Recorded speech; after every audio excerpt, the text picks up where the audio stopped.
The real-life story of Mary Ingalls. Truth vs. Hollywood. Melissa Sue Anderson. Mary Ingalls was born Mary Amelia Ingalls Kendall on January 10, 1865, near the town of Pepin, Wisconsin. Mary Ingalls was the first daughter of Caroline and Charles Ingalls. She had 7 siblings altogether: Laura, Carrie, Charles Jr., and Grace. Albert, and later, James and Cassandra, were adopted after Mary left home. The family met Albert, a runaway who had been a ward of the state, after they moved temporarily to Winoka to be close to Mary. Siblings James and Cassandra were adopted later, back in Walnut Grove, after their parents died in a tragic wagon crash.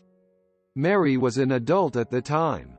The real Mary Ingalls never married, although she did in the TV series. Growing up in Walnut Grove, Mary was an excellent student and spent most of her free time. As a child, Mary was usually the gentle one of the family, and was especially close to her ma.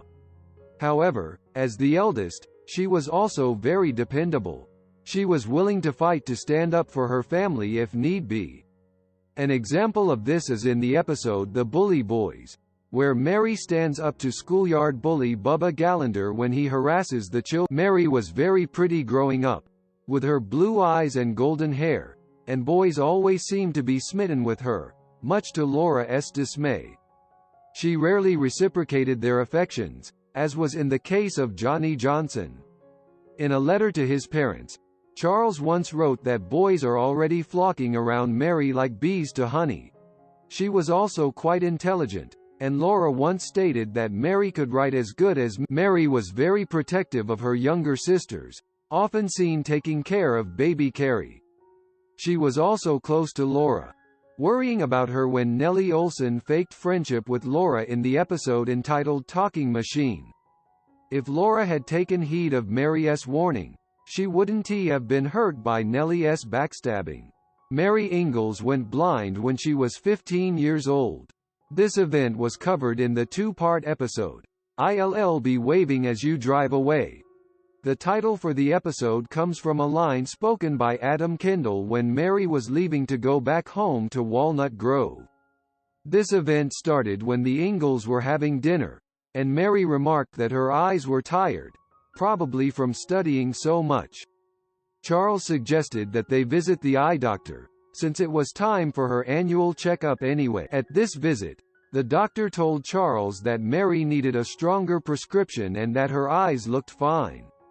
Once back in Walnut Grove, Mary found that this prescription did not help her see any better than the previous one. They revisited the doctor, and the news was not what they expected. The doctor told Charles that a previous case of scarlet fever had weakened the nerves in Mary's eyes and she would soon become completely and permanent. When Charles told Mary this, she was very sad, and became bitter for a short time because she felt she was a burden to her parents. Later, they decided to send Mary to a blind school in Iowa. Mary eventually became a teacher, just as she and her parents had always dreamed. Mary's book character was similar to the television show character in several ways. Just as in the show, Mary went blind from scarlet fever. However, she did not have to have glasses in the books. In the book, Laura took a larger role in helping her sister get the money raised so that Mary could go to the blind school than in the television show. Laura was Mary's eyes whenever they went in the television show. Before she met Adam Kendall, Mary was engaged to John Jr. who, when he went to college on a scholarship, met someone else, and left her. She lost her sight shortly after that and went to the blind school in Iowa where she met Adam. Unlike the television show character, Mary Ingalls never married in real life. Sadly, on October 20, 1928, Mary Ingalls died of pneumonia. She was 63 years old. She is interred in De Smet Cemetery, plot next to her parents.